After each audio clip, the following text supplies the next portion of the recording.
I think people have this idea that what I do is camping.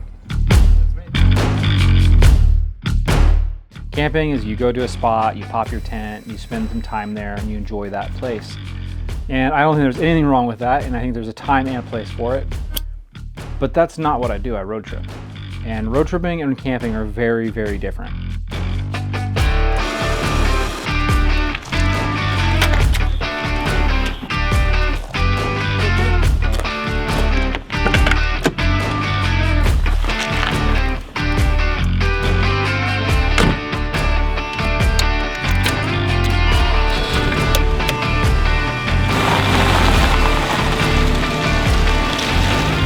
For me, there's something special about logging all those miles.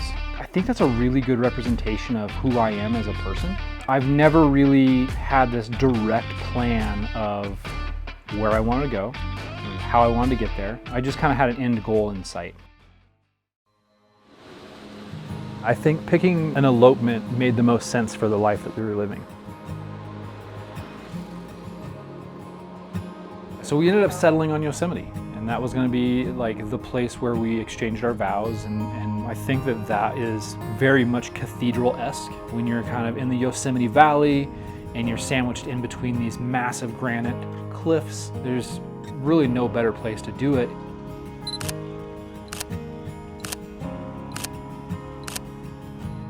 A few years later, for our 4th anniversary, my partnership with Nokian Tires opened up an opportunity to talk about something that I don't really talk about a lot. And who would have thought that tires and an anniversary road trip would go together, but they really do, at least in our case. After leaving Yosemite, we were kind of trying to figure out what our best options were going to be, because 97-degree weather with 50-mile-an-hour gusts in the desert didn't sound like that great of a time. We were fortunate that we had a terrific plan B to drive up into the western Sierra Nevadas, where my family has a cabin that my grandfather built. The fact that we were able to reroute and go spend a day or two there in perfect weather was amazing.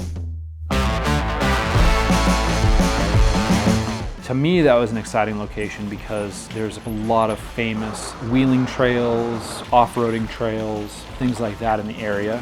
And that gave me an opportunity to go push the limits of these tires and really experience what these Outpost ATs are capable of doing.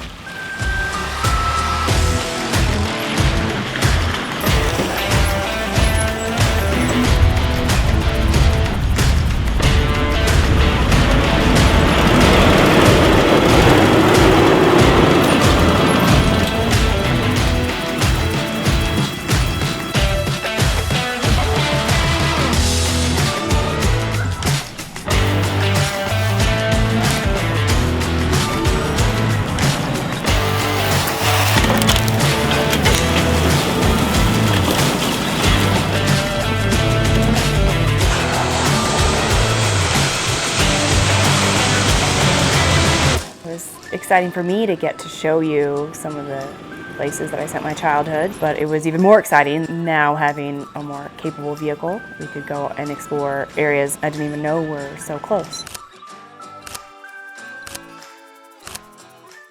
The next spot that was pretty iconic on that elopement trip was Sequoia Kings Canyon. That was one of those things, like, I've been through the redwoods, they're amazing. I hear Sequoia's even better. I felt like Sequoia Kings Canyon was the epitome of, a tree lover's place.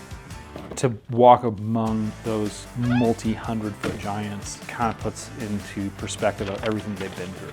It just was one of those kind of a semi-romantic feeling. Like, it solidified one more thing about what we were accomplishing by exchanging these vows. It was proposing on granite rocks in Yosemite. It was adventuring through these massive giant sequoias, and then moving on to a few other places.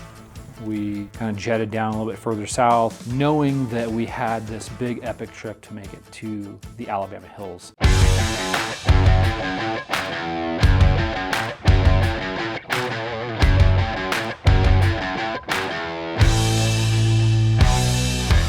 So the Alabama hills had been always one of those bucket list locations. So what a better way to do it than hit them on our elopement trip.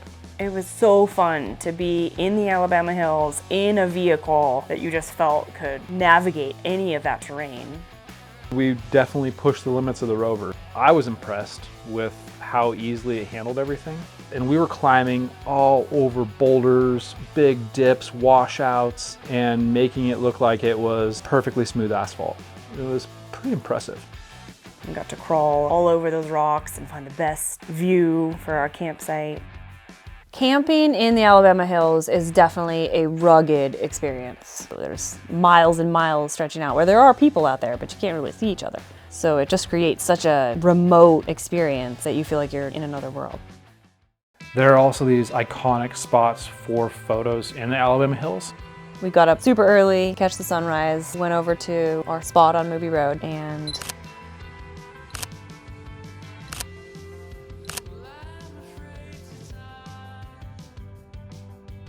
my first trip up 395 was in the Range Rover Classic. I knew that there was this little village called June Lake that I had to get to.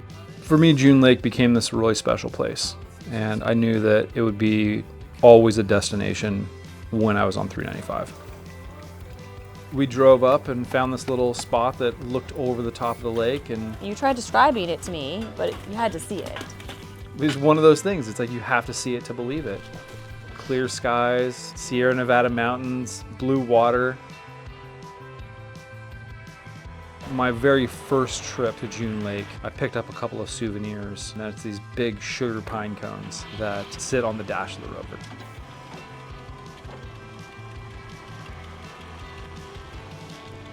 So the next stop was Tahoe, and for me, Tahoe is always one of those places that is like, everybody wants to go there, it's always amazing. I'd never experienced any of that.